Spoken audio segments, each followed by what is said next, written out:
Assalamualaikum warahmatullahi wabarakatuh. Hai Sobat Piranbae, Alhamdulillah saya ucapkan terima kasih kepada para sahabat yang telah like, komentar dan juga subscribe ke channel kami. Kami doakan semoga diberikan umur panjang oleh Allah Subhanahu wa Ta'ala dan diberi kemudahan dalam mengarungi kehidupan di dunia ini dan selamat hingga akhirat. Di sebuah desa terpencil yang dikelilingi oleh hutan lebat dan pegunungan, terdapat sebuah tempat keramat yang telah lama dikeramatkan oleh penduduk setempat. Tempat itu berupa sebuah gua yang terletak di puncak bukit tinggi, dikelilingi oleh pohon-pohon tua yang menjulang tinggi. Gua itu dikenal dengan nama Gua Dewata, tempat yang dianggap sebagai persemayaman para roh leluhur desa. Setiap tahun, penduduk desa mengadakan upacara untuk menghormati para leluhur di gua tersebut, membawa sesaji dan berdoa memohon perlindungan serta keberkahan. Namun, tidak semua orang di desa itu percaya pada kekuatan mistis gua tersebut. Di antara mereka, ada sepasang kekasih, Nyoman dan Putu, yang menganggap cerita-cerita tentang gua itu hanya mitos belaka. Nyoman adalah pemuda yang gagah, penuh percaya diri, dan seringkali dianggap sombong karena ketidakpercayanya terhadap adat istiadat desa. Putu, seorang gadis cantik dengan kulit seputih pualam, adalah kekasihnya yang selalu mengikuti setiap langkah Nyoman meskipun hatinya kadang merasa ragu. Suatu hari, di tengah malam yang gelap, Nyoman mengajak Putu untuk mendaki bukit menuju Gua Dewata. Kita akan membuktikan bahwa tempat itu tidak lebih dari sekadar gua biasa, ujar Nyoman dengan nada penuh tantangan. Putu awalnya ragu, namun rasa cintanya pada Nyoman mengalahkan rasa takutnya. Mereka pun mulai mendaki bukit di bawah sinar rembulan yang pucat. Setelah berjalan cukup lama, mereka tiba di depan mulut gua yang gelap dan sunyi. Suara angin yang berhembus di antara pepohonan seakan menjadi bisikan-bisikan halus yang menyuruh mereka untuk segera pergi. Namun, Nyoman, dengan keyakinan yang bulat, memasuki gua itu tanpa ragu. Putu mengikutinya dari belakang, merasa cemas namun tetap setia. Di dalam gua, suasana semakin mencekam. Cahaya rembulan yang masuk dari celah-celah gua menimbulkan bayangan-bayangan aneh di dinding. Meskipun begitu, Nyoman terus melangkah masuk ke dalam, sampai mereka menemukan sebuah ruangan luas di tengah gua. Di sana, terdapat sebuah altar batu yang dikelilingi oleh patung-patung kuno. Nyoman menatap altar itu dengan senyum mengejek, lalu berkata, "Inikah yang dianggap sakral? Hanya sekadar batu dan patung tua." Putu merasa semakin tidak nyaman. Hatinya mulai dipenuhi rasa takut yang semakin dalam. Namun Nyoman tidak mengindahkan perasaannya. Dengan penuh nafsu, Nyoman mendekati Putu dan membisikkan kata-kata yang membuat darahnya berdesir. Di tengah suasana gua yang dingin, Nyoman dan Putu pun terjerumus dalam dosa. Mereka melakukan hubungan terlarang di hadapan altar batu, tanpa mempedulikan kesakralan tempat itu. Namun, di tengah-tengah perbuatan mereka, tiba-tiba saja gua itu berguncang hebat. Tanah di bawah mereka terasa bergetar, seolah ada kekuatan besar yang marah. Nyoman dan Putu terhenti, saling menatap dengan wajah pucat. "Apa yang terjadi?" bisik Putu. Suaranya gemetar. Nyoman mencoba bersikap tenang, namun di dalam hatinya mulai tumbuh rasa takut. Tanpa peringatan, dari dinding gua muncul sosok bayangan besar yang tak berbentuk. Suara menggelegar terdengar, memenuhi seluruh ruangan gua. "Kalian telah menodai tempat keramat ini dengan dosa besar." Suara itu begitu mengerikan, seolah datang dari kedalaman bumi.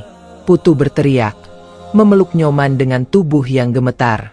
Namun, Nyoman hanya bisa terdiam, tak mampu berkata-kata. Seketika itu juga, langit-langit gua mulai runtuh, menjatuhkan bebatuan besar ke arah mereka. Nyoman dan Putu mencoba melarikan diri, namun jalan keluar telah tertutup oleh batu-batu yang jatuh. Mereka terperangkap di dalam gua, terjebak di antara bayangan-bayangan yang semakin mendekat. Teriakan mereka menggema di seluruh gua, namun tidak ada yang bisa mendengar.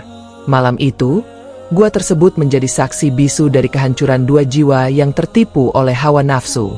Bayangan besar itu terus mendekat, semakin jelas menampakkan wujudnya sebagai sosok hitam pekat dengan mata menyala merah. Nyoman mencoba melawan, namun tubuhnya terasa berat seolah ditarik oleh kekuatan tak terlihat. Putu, yang ketakutan setengah mati, hanya bisa menangis dalam pelukan Nyoman, menyadari bahwa ajal mereka sudah di depan mata. Aku menyesal, lirih Putu sambil menatap Nyoman dengan mata berkaca-kaca. Seharusnya kita tidak melakukan ini, seharusnya kita mendengarkan peringatan. Namun, penyesalan mereka datang terlambat.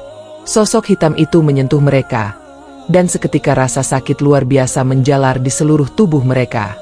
Nyoman dan Putu merasa seolah tubuh mereka terbakar dari dalam, tetapi tidak ada api yang terlihat.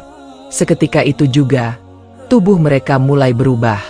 Kulit mereka mengering dan menghitam, rambut mereka rontok, dan mata mereka kehilangan cahaya. Mereka tidak lagi menyerupai manusia, melainkan makhluk mengerikan yang tubuhnya diliputi kegelapan. Mereka berdua merasakan penderitaan yang tiada akhir, seolah dihukum untuk selama-lamanya. Di luar gua, angin bertiup kencang, membawa suara jeritan mereka yang memekik di seluruh desa. Penduduk desa yang mendengar jeritan itu segera bergegas menuju gua dengan membawa obor dan senjata seadanya.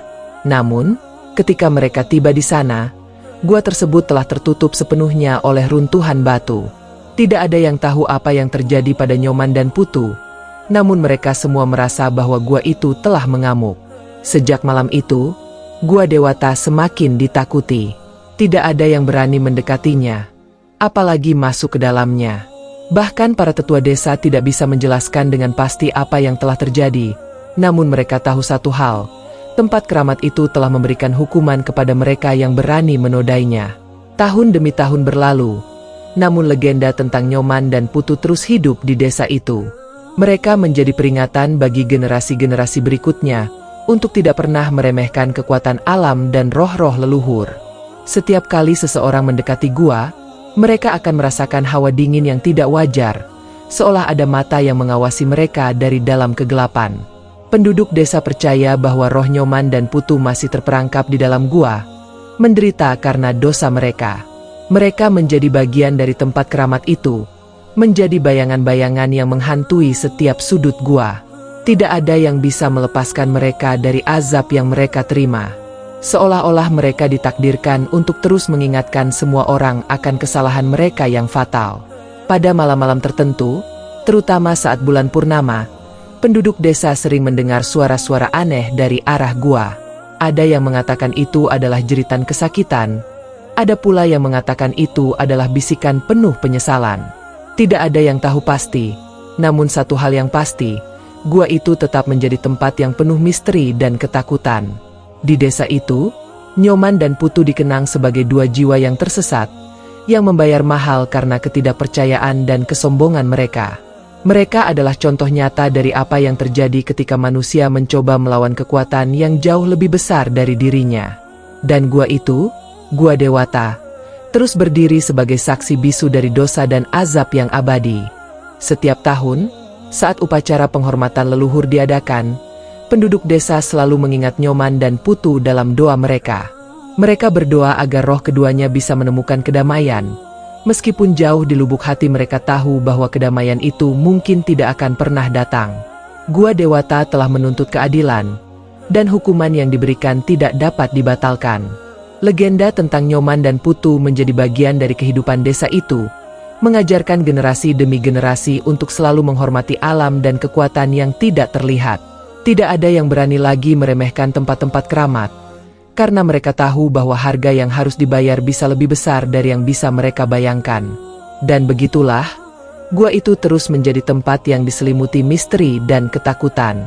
Suara-suara aneh, bayangan-bayangan hitam, dan hawa dingin yang selalu ada di sana menjadi pengingat abadi akan dosa yang pernah dilakukan di dalamnya. Tidak ada yang bisa menghapus dosa itu, dan azab yang dijatuhkan akan terus menghantui gua tersebut untuk selamanya. Nyoman dan Putu telah menjadi legenda, sebuah kisah tentang cinta yang berubah menjadi kutukan. Mereka adalah bukti bahwa cinta yang didasari oleh nafsu dan kesombongan bisa membawa kehancuran yang tak terbayangkan.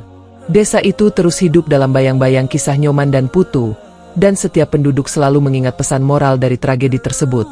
Ada hal-hal yang tidak boleh dilanggar, dan ada kekuatan yang harus dihormati. Namun, beberapa dekade kemudian, seorang pemuda pemberani dari desa lain bernama Wayan mendengar kisah Nyoman dan Putu. Ia merasa tertantang untuk membuktikan bahwa semua itu hanyalah mitos belaka.